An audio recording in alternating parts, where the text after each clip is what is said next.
नाग पंचमी की सबसे प्राचीन कथा। जब नागदेव बने भाई। प्राचीन काल में एक सेठ जी के 7 पुत्र थे।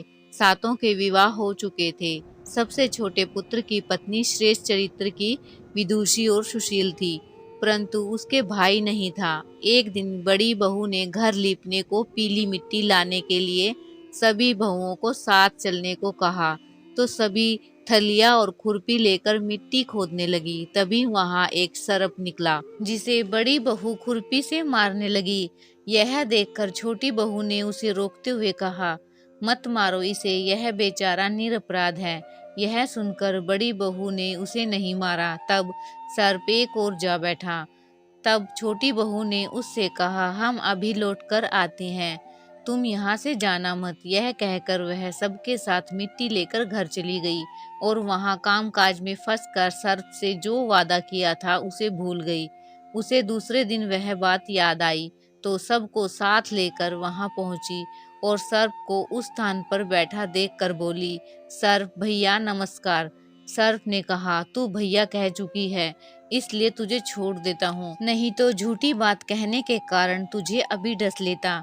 वह बोली, भैया मुझसे भूल हो गई, उसकी क्षमा मांगती हूँ। तब सर बोला, अच्छा तू आज से मेरी बहन हुई और मैं तेरा भाई हुआ, तुझे जो मांगना हो मांग ले। वह बोली, भैया मेरा कोई नहीं है, अच्छा हुआ जो तू मेरा भाई बन गया। कुछ दिन व्यतीत होने पर वह सर्प मनुष्य का रूप रखकर उसके घर आया और बोला कि मेरी बहन को भेज दो। सबने कहा कि इसके तो कोई भाई नहीं था, तो वह बोला, मैं दूर के रिश्ते में इसका भाई हूँ, बचपन में ही बाहर चला गया था। उसके विश्वास दिलवाने पर घर के लोगों ने छोटी बहू को उसके साथ भेज दिया।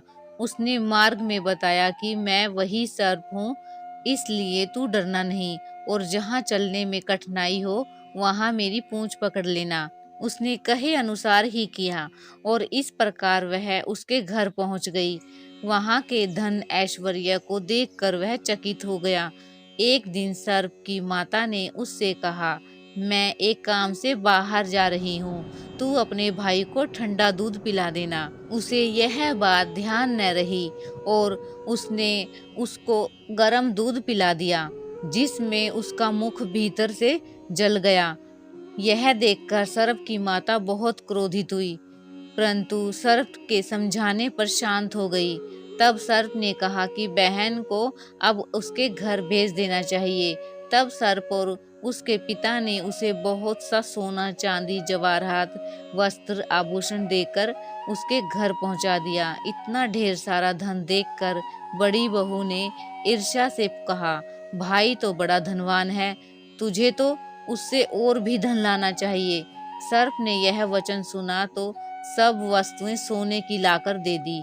यह देखकर बड़ी बहू ने कहा, इन्हें झाड़ने की झाड़ू भी सोने की होनी चाहिए। तब सर्प ने झाड़ू भी सोने की लाकर रख दी। सर्प ने छोटी बहू को हीरा मणियों का एक अद्भुत हार दिया। उसकी प्रशंसा उस देश की रानी ने भी सुनी और वह राजा से बोली कि सेठ की छोटी बहू का हार यहाँ आना चाहिए। राजा ने मंत्री को हुक्म दिया कि उससे वह हार लेकर शीघ्र उपस्थित हो। मंत्री ने सेठ जी से जाकर कहा कि महारानी जी छोटी बहू का हार पहनेगी, वह उससे लेकर मुझे दे दो। सेठ जी ने डर के कारण छोटी बहू से हार मंगाकर दे दिया। छोटी बहू को यह बात बहुत बुरी लगी। उसने अपने सर्प भाई को याद किया और आने पर प्रार्थना की, भैया रानी ने हार छीन लिया है, तुम कुछ ऐसा करो कि जब वह हार उसके गले में रहे तब तक के लिए सर्प बन जाए, और जब वह मुझे लौटा दे तब हीरो और मणियों का हो जाए। सर्प ने ठीक वैसा ही किया। जैसे ही रानी ने हार पहना वैसे ही वह सर्प बन गया। यह देखकर रानी चीख पड़ी और रोने लगी। यह देखकर राजा ने सेठ के पास खबर भेजी कि छोटी बहू को तुरंत भेजो। सेठ जी डर गए कि राजा न जाने क्या करेगा।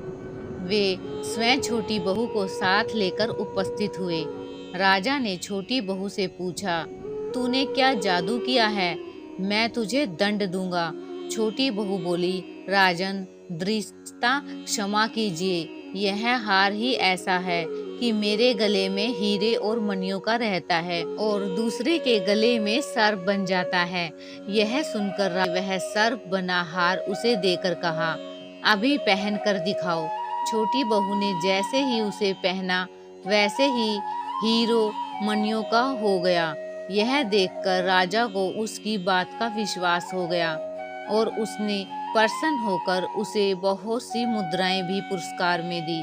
छोटी बहू वह अपने हार और इन सहित घर लौट आई। उसके धन को देखकर बड़ी बहू ने ईर्ष्या के कारण उसके पति को सिखाया कि छोटी बहू के पास कहीं से धन आया है। यह सुनकर उसके पति को अपनी पत्नी को बुलाकर कहा, ठीक ठीक बता कि यह धन तुझे कौन देता है। तब वह सर्प को याद करने लगी। तब उसी समय सर्प ने प्रकट होकर कहा, यदि मेरी धर्म बहन के आचरण पर संदेह प्रकट करेगा तो मैं उसे खा लूंगा। यह सुनकर छोटी बहू का पति बहुत प्रसन्न हुआ और उसने सर्प देवता का बड़ा सत्कार किया। उसी दिन से नाग पंचमी का त्योहार मनाया जाता है और स्त्रियां सर्प को भाई मानकर उसकी पूजा करती हैं। तो ये थी नाग पंचमी की कथा। गाइज, आपको ये वीडियो कैसी लगी है? अगर अच्छी लगी है तो प्लीज़ चैनल को सब्सक्राइब, लाइक और कमेंट जरूर करें। मिलते हैं नेक्स्ट वीडियो।